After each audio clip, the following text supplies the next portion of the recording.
Joker is the latest DC Comics movie to come out. It stars Joaquin Phoenix as the Joker, and also Arthur Fleck. The general synopsis of the story is Arthur Fleck is a down-on-his-luck guy. He lives in Gotham in a bad apartment, has a crappy job as a sign twirler, has a lot of family issues that come up later in the film, and a lot of mental issues. Before I get any farther into the review, I do want to mention that this is a spoiler review. If you haven't seen the movie, definitely click out of it because having it spoiled will definitely take away a lot of the surprise of the movie. With that being said, let's get right back into the review. From the minute this movie starts, you can tell it's not going to be a traditional comic book movie, or even a traditional Batman movie, if you even want to call it that. In my personal opinion, that is one of the biggest appeals of this movie. It really breaks the mold of comic book genre and acts as much more of a character study than an action film. This movie does have its moments of action, but the action is much more about the character and how he feels in the moment more than cool fight scenes. Another really big draw of this movie is Joaquin Phoenix. He is unbelievably creepy in this movie.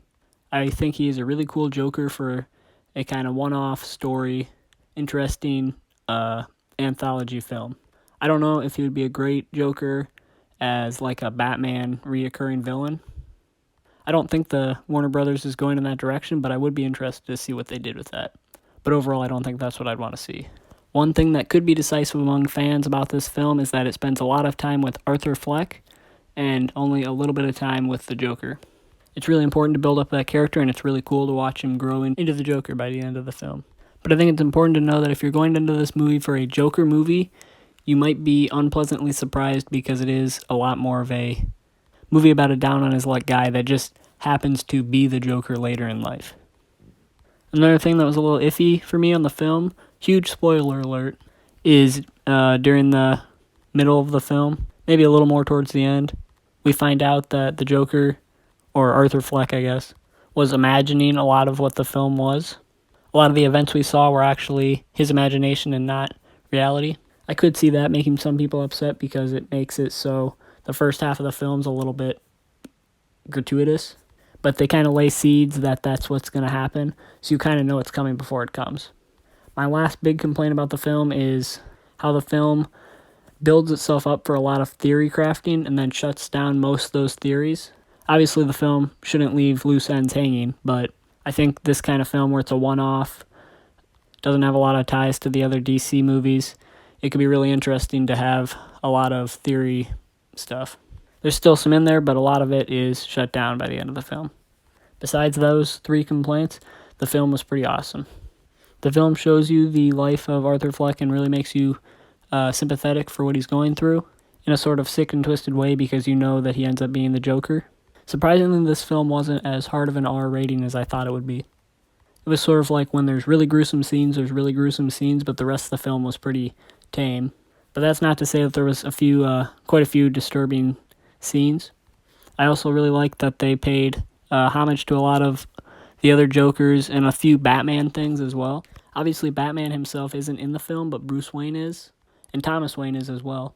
One of the theories they kind of definitively shut down is who Joker's father is. We never know who it is, but we know he was adopted and it wasn't Thomas Wayne. But we also see the beginning of Batman, the creation, where, he goes into the dark alley with his family and the two parents die and Bruce Wayne sees it all. I thought that was really interesting and it was a cool Easter egg. I don't know, this is a hard movie to talk about. It was really surprising and it really broke the mold. If you're a DC fan, you need to for sure see this movie, especially if you're, a huge Batman fan. I was definitely not disappointed in this movie, but I definitely was expecting something else than what we got. Overall, if I had to give the movie a rating, which it's a hard movie to give a rating to, I would give it a 8.5 out of 10. I'm forgetting a lot of the things I was thinking of in the theater while watching it.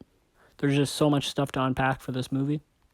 Like, I totally forgot about the cinematography. It's really cool in this movie. There's a lot of really interesting shots. I think one of the most interesting things about this film is what it'll do for the future of DC movies. This is technically a DC Black Label film, not just a DC film. I'm guessing and hoping it'll make a lot of money, which will mean we'll get more R-rated kind of one-off films. I think those are the thing to do for DC, and maybe even Marvel too, but it's really cool, really interesting. Another thing I should probably mention is the media buzz around this film. This film spends a lot of time discussing mental health. That's a huge plot point from the film. Very blatantly, they don't really even hide it in the movie that much. It does glorify violence and kind of insanity, but it also sheds a light on how society can disregard mental health. It's not like our generation's Clockwork Orange or anything. It's very aware that it is going to offend people and tries to still send a helpful message. But that's about it for my review. I'll be super interested to see what you guys thought of it, so tell me down below in the comments.